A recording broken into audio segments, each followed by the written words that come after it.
Pour la énième fois depuis le début de la pandémie, l'interrogation du jour pour les parents était bien de savoir si leurs enfants seront accueillis à l'école. Sauf que cette fois-ci, et c'est plutôt rare, les parents d'élèves soutiennent les enseignants dans leur mouvement de grève.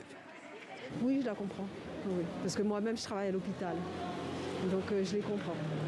Ah oui. Parce que le protocole, il est inapplicable. Que ce soit dans les établissements scolaires ou dans les hôpitaux.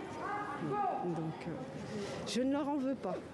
Avec la propagation rapide du variant Omicron, le protocole sanitaire à mettre en place dans les écoles a changé à 3 reprises en quelques jours, au point qu'enseignants comme parents d'élèves ne savent plus à quel sein se vouer.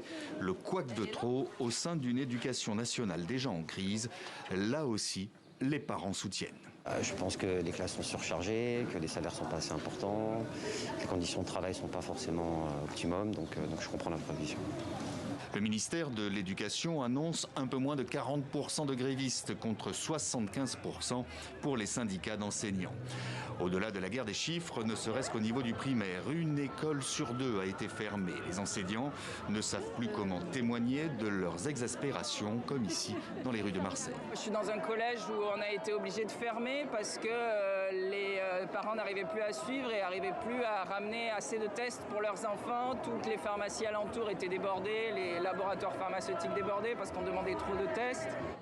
Des manifestations aux 4 coins de la France et une réunion prévue dans la soirée entre les organisations syndicales et le Premier ministre.